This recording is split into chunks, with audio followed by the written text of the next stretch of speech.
when I was going to college, I took care of this big place, and it was my job. I think they had like 7 acres a yard that I mowed. And you know what? Coming from where I was, I just remember mowing that yard. I had a nice rod lawnmower, and they liked the, just like on baseball fields, they like the lines going a certain way, and they like it just like this. And I just remember praying and going, Jesus, when I get older and have a family, I just want a little patch of green grass. Is there something? I love doing gardening. I love a green lawn. I don't know why I live in this desert, because everything's brown right now. But I love a green lawn. And I learned how to take care of a lawn when I was in college. I learned that it took fertilizer, it took thatching, it took aerating, it took edging, it took all those things. You want it to look perfect. But guess what? It takes work. It takes work. You can just go spread the nitrogen, it just turns it green. You know what? I figure I'm kind of like a lawn. I'm like a lawn.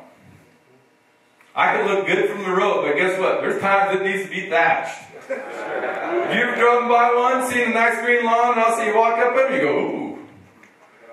I have mushrooms growing in my lawn. There are times that I have to thatch. You know what I hate worse? I shouldn't use that word. What I dislike is when my neighbor comes up to me and says, it's time to thatch. Man, you haven't been watering that, have you? You see those weeds coming up, brother?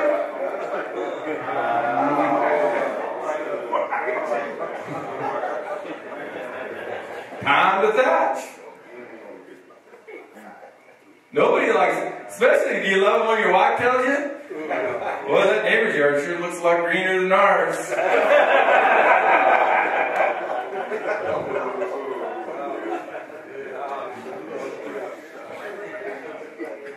I'm not even going off my notes. I gotta get on my notes. But we get off track. I gotta thatch out little Giants baseball. I gotta thatch out things that get me off focus. But there's a lot of other things we gotta thatch. Criticizing, condemning, complaining, pride, prejudice, pornography, vulgarity. You know what? In our culture right now, vulgarity seems to be the norm. I don't have any of those HBO channels. I don't have any of those channels on my TV, but I got channels that bleep out every other word they're saying. It's vulgarity.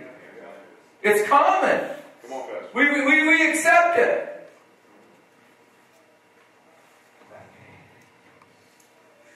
Unforgiveness, hatred, anger.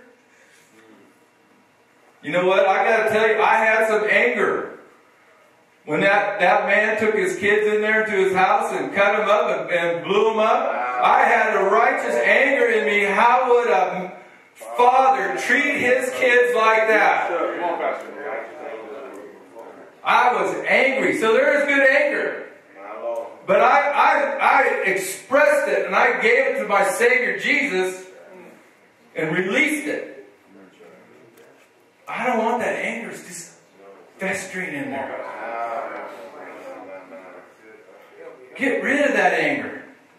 Sometimes as men we carry these things around. If you got something you got to get rid of, find one of your brothers.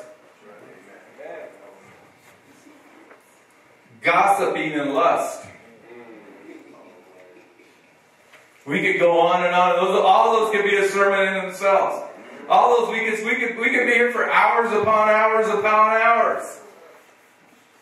And then there's other ones that maybe we don't think are so bad. Come on, Pastor. We're going to minimize that. We're going to justify. We're going to ignore it. You know, there's a couple of billboards when I'm driving down 395, I just kind of turn my head. There's commercials on TV. What's that one Victoria's Secret? You need to come lay hands on me. I did see it one time. I didn't see it the second time, though. You know what? That commercial comes on. If my wife's sitting there, I turn and I talk to my wife. If my son's there, I turn and I talk to my son while that commercial's on. And you know what I saw the other day? I was walking in a room, that commercial on, my son was talking to his mom.